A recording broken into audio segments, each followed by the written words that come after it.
Donc là on a juste à appuyer sur le bouton qui est là. Donc on reste appuyé, on fait pivoter la pièce qui est derrière et la culasse vient toute seule. Voilà. Maintenant le guide ressort et le ressort de culasse, on a juste à le tirer, à le faire pivoter un petit peu sur le côté, pousser le canon en avant, le descendre un poil et retirer. Il y a tout qui vient. Voilà, donc bien faire pivoter sur le côté. Maintenant on sort le canon.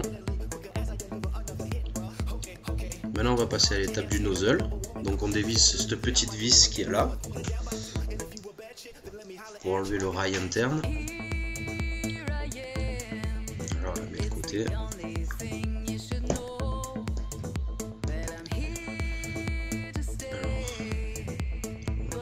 Donc maintenant il faut enlever les petits ressorts du nozzle.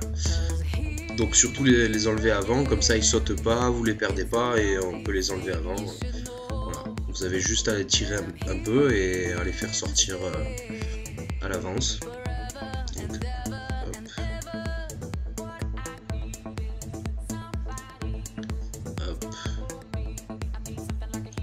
Voilà. Maintenant pour faire sortir le rail, il y a juste à tirer un peu en arrière, à monter. À le monter un peu et il vient tout seul, hein. Normalement il n'y a pas de souci, voilà. Et là vous accédez directement au nozzle et vous pouvez retirer votre nozzle, vous accédez à la tête de piston. Et voilà. Donc maintenant on passe au canon, canon interne, chambre pop, tout ça. Donc là c'est pas bien compliqué non plus, il faut enlever cette petite pièce noire là. Et avant de l'enlever il y a un petit ressort. Un tout petit ressort, vous verrez il est sur ressort. Voilà, c'est ce ressort là. On met de côté. Maintenant on fait sortir la pièce noire, mais vous verrez il y a une petite butée. Donc là, une petite butée à cet endroit là qui maintient la pièce noire. Vous la faites sauter, enfin vous faites sauter la pièce noire au-dessus de la butée. Vous tirez un peu et elle sort toute seule. C'est cette pièce là. Maintenant il y a juste à enlever la goupille. Bon moi la mienne elle sort toute seule parce que bon ben il se fait vieux, hein, il a plus de 7 ans et donc rien ne coûte d'écarter un peu la goupille si elle sort trop facilement. Donc voilà, moi elle sort toute seule. Hop, petite goupille.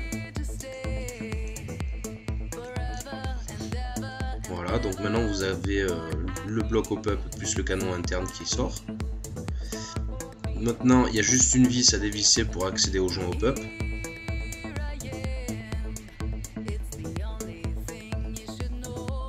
Hop, on va dévisser.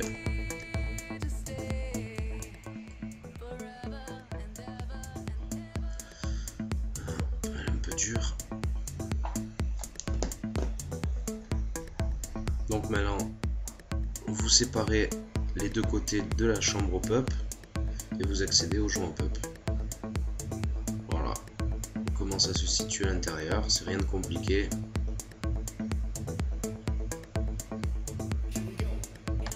Donc maintenant on va pouvoir retirer le joint au pop.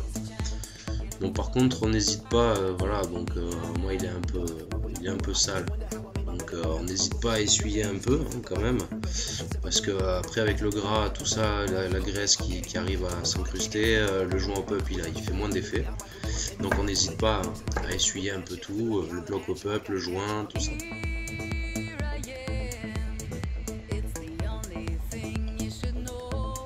Donc maintenant pour le remontage, ben, on fait dans le sens inverse, hein, on enclenche le nozzle sur la tête de piston.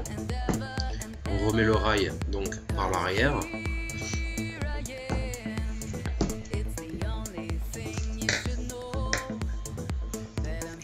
Voilà, on remet la petite vis.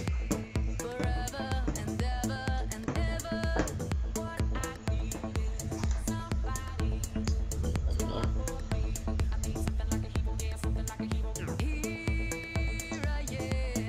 Hop. Maintenant on remet les ressorts, vous verrez il y a l'arrière du ressort qui est beaucoup plus large que l'avant, vous le mettez côté nozzle et vous verrez il y a une petite patte, vous la rentrez donc par l'arrière et vous renclenchez l'avant dans la petite patte. Hop.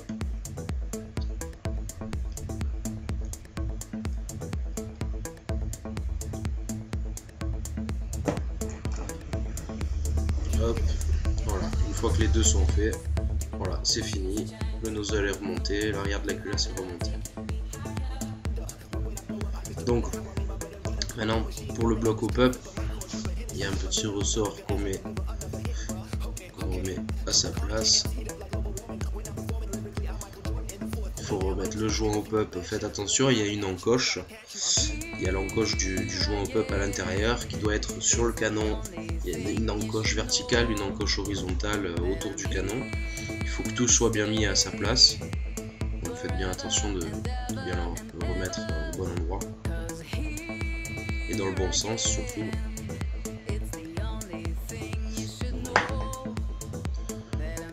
Donc cette petite patte, elle va aller se loger, voilà, à cet endroit-là, dans le bloc au pup. Donc dans ce sens-là, bien remettre l'anneau qui entoure le joint au pup, ce qui fait appuyer sur le joint. Voilà, comme ça.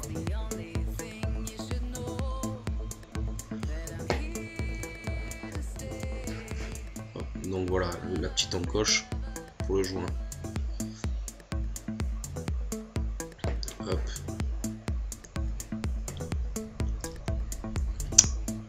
Donc maintenant, il n'y a plus qu'à remettre l'autre côté.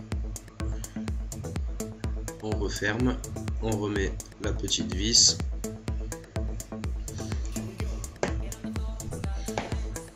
Hop.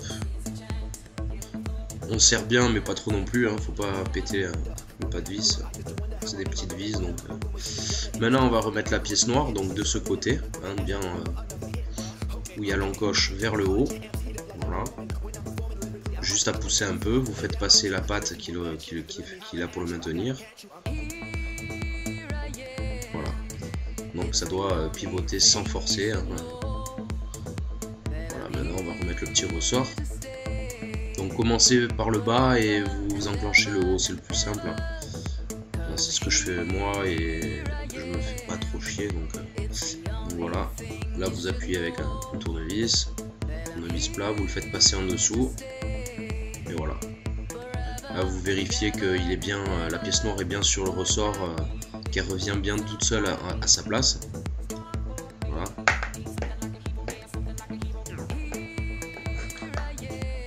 Donc maintenant vous enclenchez, vous remettez donc la chambre au pup et le canon interne dans le canon externe.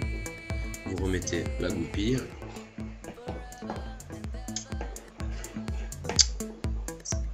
Voilà. Vous remettez donc le bloc dans la culasse. Et maintenant vous enclenchez le guide ressort et le ressort. Vous verrez, il y a un petit trou. Il y a un petit trou pour renclencher le guide ressort et le ressort avec la patte. La patte rentre dans le bloc au pup en fait. Et voilà. Maintenant il n'y a plus qu'à remonter la culasse. Vous refaites pivoter la pièce. Et voilà, le tour est joué. C'est remonté.